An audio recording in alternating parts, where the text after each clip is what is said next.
discuss that. So I'm going to be talking about enjoying your singleness and preparing for courtship. Amanda talked about self-love, and it's really impossible to enjoy your singleness without that.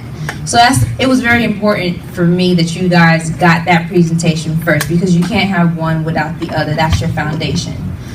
Also, Jasmine talked about dating versus courting. It's impossible for you to prepare for courtship if you don't know what courting is, right? So that was another reason why it was important that you guys heard those two. So now I'm going to kind of, in a way, combine those together and talk about enjoying your singleness and preparing for courtship, because we all love love and, we want to boo. So I'm going to talk about that too. All right?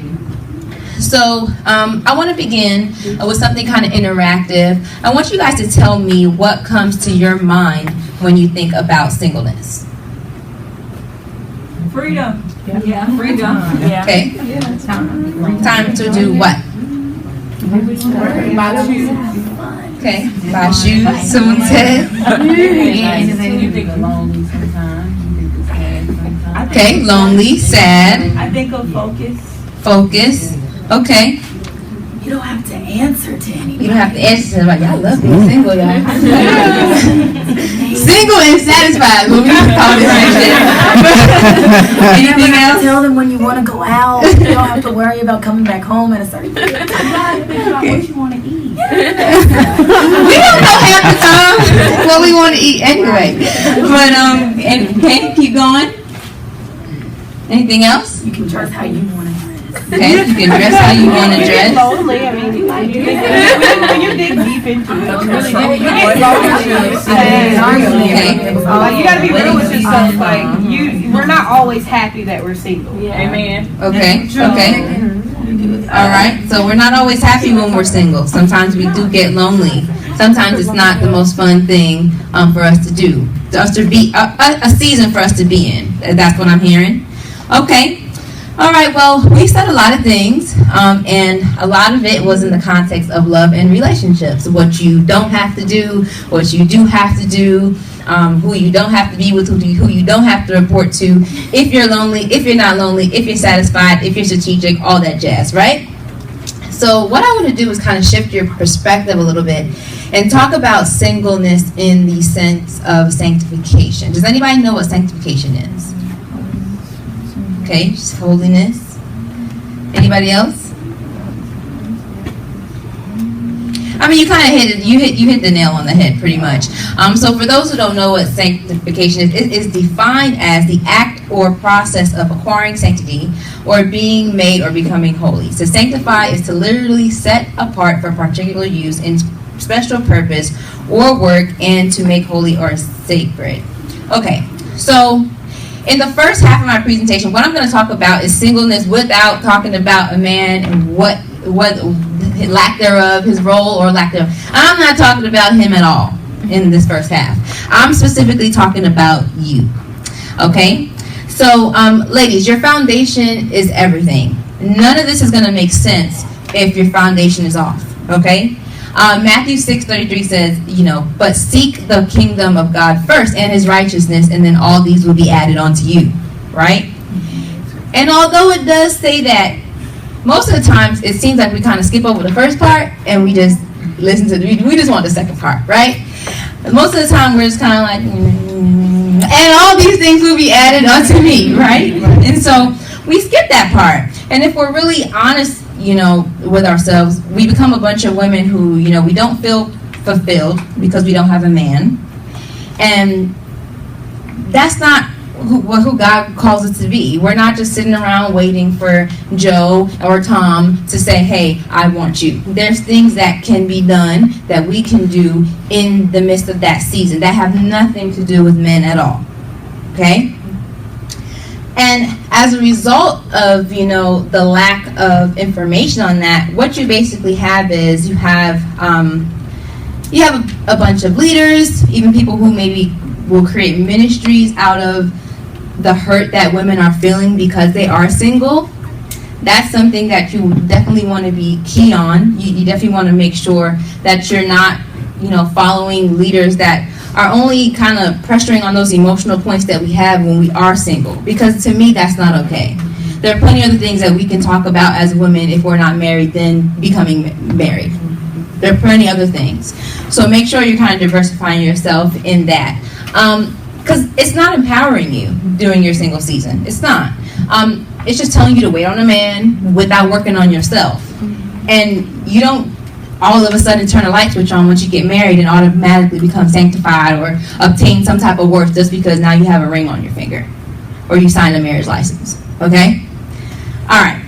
So now, back to Matthew 6:33. It says, seek the kingdom of God and his righteousness first. First. First. First. First. What did I say? First. First. First. Seek the kingdom of God first and his righteousness. So like I was saying earlier before, your foundation, it's what grounds you, and it's so important that you're seeking him first. Do you know the scriptures? Like, are you in the word? One of the things I try to do daily when I wake up is read the word. I am a big reader, so I get up and I'll read a chapter. That's one of the things I recommend. I would stay away from reading verses at a time because it causes you to not see things in the proper context. So you don't have to read 5 chapters. We all have busy lives, but read a chapter a day just so you can kind of see what's going on. And then after that, then I will hop on Time Magazine, New York Times, and do my business reading. And then I'll read a book as well after that, a chapter of a book a day. And every month I alternate. 1 month I do a book that is just anything, whether that's business related, mystery, I like mystery books, anything I want. And then the next month I'll do a book that pushes me spiritually. So I alternate. So that's one thing I would recommend to do, lead you to. So yeah, when you focus on your foundation, your contentment grows stronger. And you get to a point where you're okay with your season wherever you are in him. It doesn't matter whether you're single or if you are married or if you are engaged. Those things are not a factor to you because you're on your own path and you're thinking about other things. Not to say that thinking about love is wrong, because it's not. We have those desires and they are rightful desires. But you get to a point where it does not become your idol. Because a lot of times I feel like, what else is there to talk about? Sometimes I feel like. And we just kind of, it's always I'm waiting until we get it right, girl. Or, I'm waiting for marriage, yeah. And, I'm waiting on the Lord for my Boaz, things like that we hear. And so it's like, what are we that? Not to say that there's no substance in that, but is that it? Yeah. Are we that shallow? Do we have nothing else to offer? And so, when you build on your foundation, your contentment grows. So, how many of you guys want to get to a point where you can say, you know what, God, without a man, I'm okay? Right? And so, that's what we want to do. So, I'm going to talk about that. And I did touch on the whole Boaz situation. I want to talk about Ruth. We always hear people say, I'm waiting on my Boaz, right? That's what I'm waiting on. And everybody knows the story of Ruth. And if you don't know, basically, Ruth's husband died. And also Naomi, who was her mother-in-law, her 3 sons, and Naomi's husband died. So it was a whole bunch of tragedy, a mess, a big old mess. Everybody died, basically.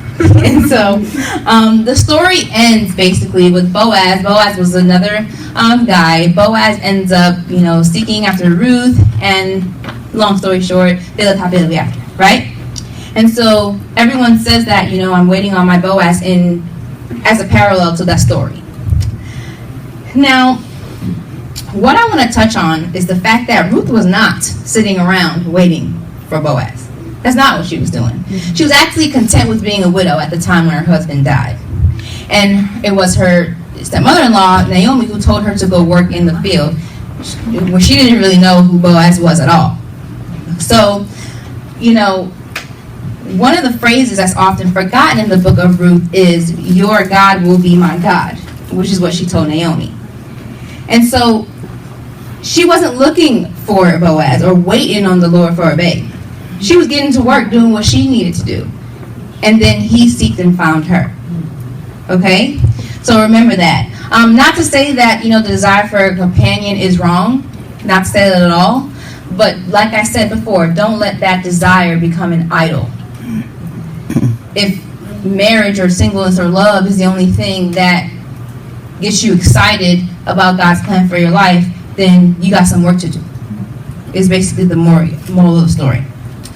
So what I'm going to do next is I'm going to kind of go into detail about 12 things you can do. You could focus on one of them a month, or you can just focus on all of them a month. 12 things you can do instead of waiting on the Lord for a man, or while you're waiting on the Lord for a man. Okay? So the first thing is going to be explore your surroundings, right? There's so much freedom in being a single woman. There's so many advantages that you have that married women do not have. Okay? Kind of like you said, you don't have to answer to anyone. Okay? But that's not necessarily in the sense of if I want to go out and party or if I want to go out and talk to her. That's in regards to anything. Go and explore your surroundings. What's going on in your city? What's going on at the High Museum? What's going on at, what's a cool thing you can do by yourself or with a group of friends? Like, what are some other things you can do, that's not just you sitting at home, watching TV you don't need to be watching things that basically just further let you know, reiterate in your head, oh yeah, I'm single. Oh yeah, I'm watching a chick flick. Oh yeah, that's so cute. Oh yeah, I ain't got a beto. Oh yeah, I watched that movie and her wedding dress was so pretty. I can't wait till I get. Oh, I don't even have a babe to even be thinking about that. Okay, cool. Like, you know what I'm saying? Like, explore your surroundings. What's going on in your neck of the woods? There's nothing. I think that there isn't a really big explanation on what Christian singles or singles can do, and you can do all things. I mean, my friends are here. Ari, Joanna, Kristen. I mean, single doesn't mean that you're a boring robot that can't do anything. So explore your surroundings. Get out there. See what's going on in your city and just fill yourself with those things. So that's the first one. 2, plan a mission trip. When you get married, it's going to be a lot harder to say, hey, hubby, I want to go on a mission trip, to Africa for about 6 months and leave you in the house by yourself with the kids, or if you don't have the kids, just by yourself. Don't cheat on me though. I just want to be in Africa for 6 months, and I just want to go ahead and do this mission work. That's going to be a lot harder, isn't it? So that's one of the things that you can do. Get those stamps on your passport. Do a mission trip. There are so many things that you can be doing with yourself. 3, start a blog or a website or something else that helps younger women. And I think that's something myself, Amanda, and Jasmine are doing now. This event for you. Just something that helps other women. And that's what the Titus 2 woman did. And we'll get into detail in that in a bit. Now, some of you may not be the blogging type. Some people, it's just not your thing. Serve at your local church. What's going on there? What can you be doing to help? Can you help usher? Can you help plan this event? Can you help do something else, or mentor another woman in another way in your church? Do something. Get your hands dirty in your local church if starting a blog or a business is not your thing to do. 5, we kind of touched on it in many different ways, but travel. Get out there, travel, see the world. I do not believe that God created the beauty of this world for us not to see it. Now, that doesn't mean that, everyone's blessed to see it, but if you are, save up your coins and go travel. Go see the world. There's nothing wrong with doing that. Go to Puerto Rico. Last year I went to Puerto Rico. This year I hope to go to some other places as well. I'm trying to get more travels under my belt, but go travel. Have fun. Do something in another country. Experience another culture. You don't have to just do those things when you get married. Those things are open for you to do right now. 6, boss up financially. Okay?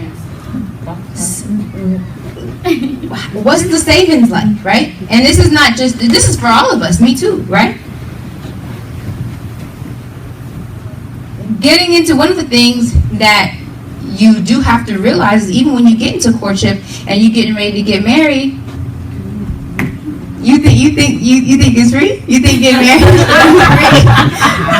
free? No, absolutely not. And everybody knows the wedding industry is a huge industry. They make thousands of dollars because we want to walk down the aisle in our pretty white dress, and rightfully so. I'm gonna walk down mine too. But I'm saying, like, boss up financially. What are you taking to the bank?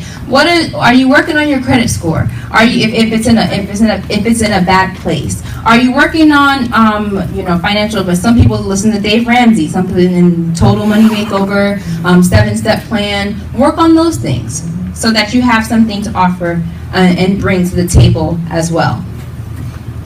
7, take time to heal. A lot of the times when we get out of a relationship or we're single, we kind of want to get back in it because love feels great. It does. But sometimes you need to just take a step back and heal. Things from our past relationships, they do affect you whether or not you want to believe it or not. They do. Everything does. Every experience you have affects the next experience.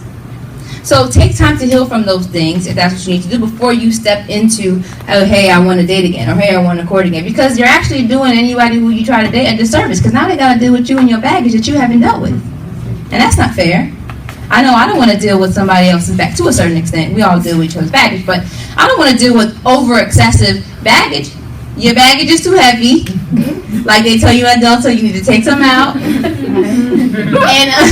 unload before you try to board this flight. And this flight is our relationship. Okay? I'm serious. So take some time to heal. All right. I know, it's going. 8, boss up spiritually. I said that kind of before. Get into your word. Just have a better relationship with God. It doesn't have to, it will change you, but it doesn't have to make you boring. Like I said, I have my friends back there who can attest. I mean, all of us, I feel like, we're just silly girls who's happen to love God. Or women who love God who just happen to be silly and can chop it up and like to be transparent and like to talk and like to joke and like to crack it. That's just who we are. And my friends can tell you, we have a ball, don't we? in good ways. Like, you know what I'm saying? Like, these are girls who, if I'm going through something, I can call them and say, hey, I'm going through this. These are girls I'm saying, hey, you want to go get something to eat? Hey, you want to go hang here? Hey, you want to, you see what I'm saying? Like, you're not just sitting on the couch, just waiting. You're working. Because even when you do get married, Christian friendships or friendships that of quality is going to be something you got to work on too. Yes. So what you going to do? Not hang out with anybody, not do anything, and then when you get married, be like, oh, hey girl, I know I really didn't really mess with you before, but now, you know, I'm married, I'm kind of lonely, can you be my friend? No! That's not how it works. So yeah, boss up spiritually. 9, mend those broken relationships with others. And I'm not even talking about guys at this point. I'm talking about people with your family, people in your family, maybe, friends, severed relationships that didn't have to be broken. Make it right. Because those are examples of how you're going to, what happens when you get into your marriage. That's right. Forgiveness. Your husband is not perfect. And he won't be, and you won't be a perfect wife. And I think that's done on purpose to show us a parallel that none of us will ever be perfect. It's to him who we look for perfection in, not our husband or ourselves.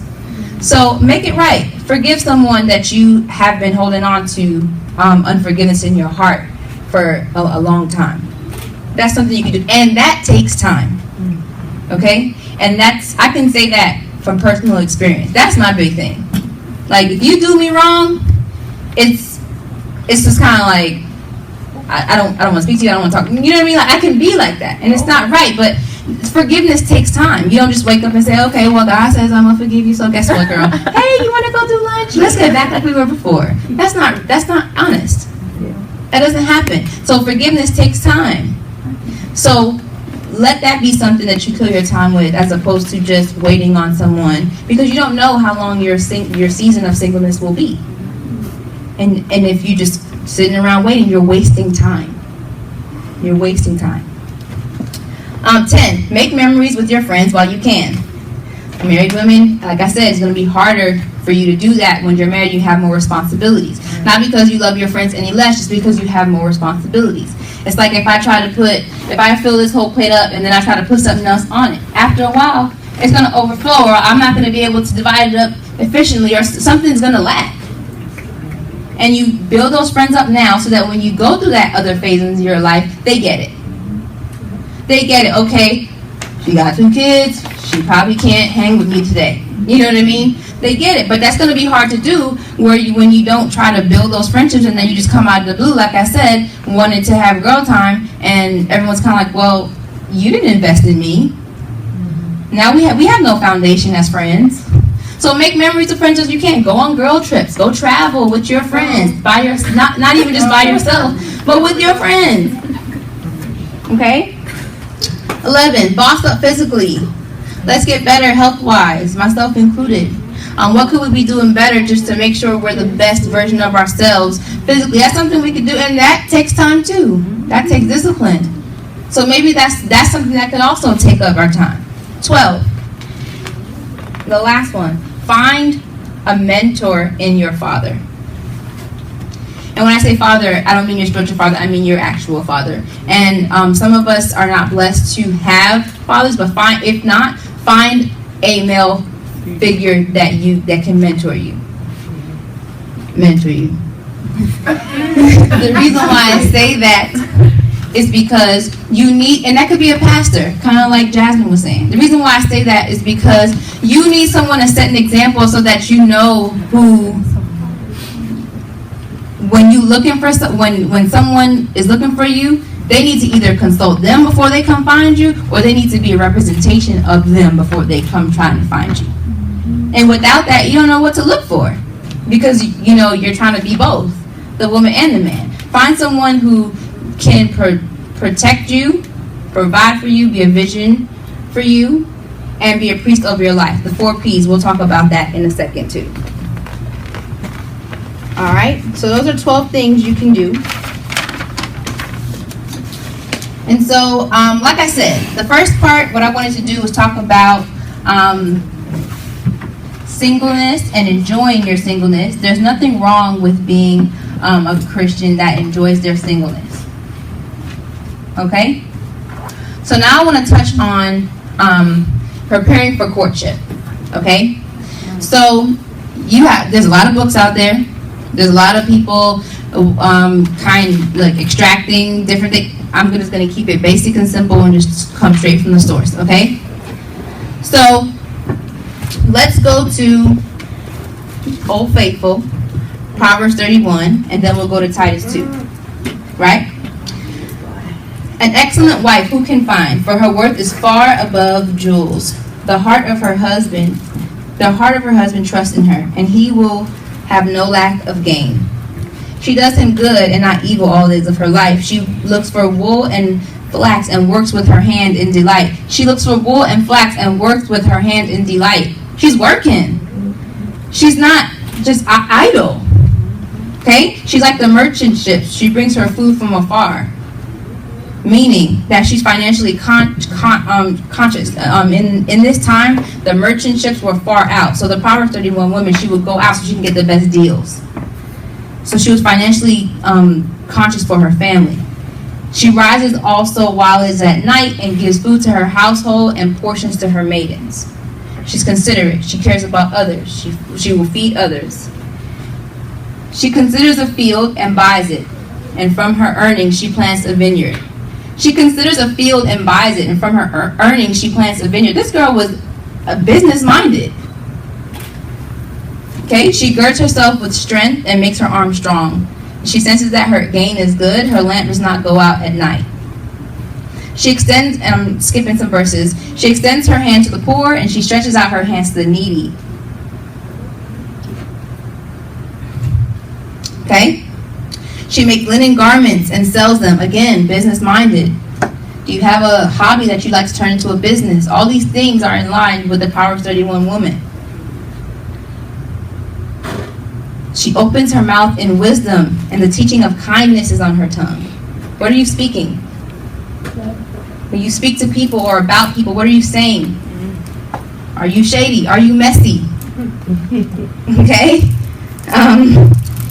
Let's see. Her children rise up and bless her. Her husband also, he praises her, saying, many daughters have done nobly, but you excel them all. Charm is deceitful and beauty is vain, but a woman who fears the Lord shall be praised. Is your makeup being on fleek, does that mean more to you than what's inside your brain? Or what you're exuding out because of what's in your heart? Those are some things that you need to think about when you are preparing for courtship. Because like I said, it's unfair to want to say, well, I want a godly man.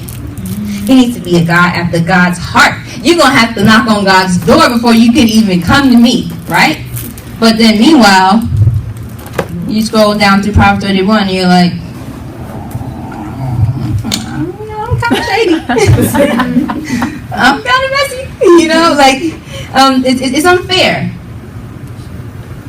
It's really unfair. Okay?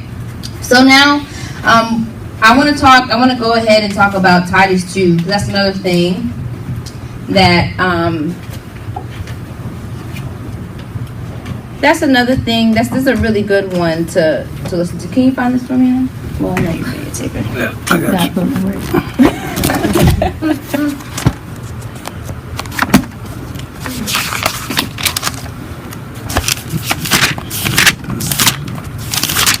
Timothy Titus. There we go.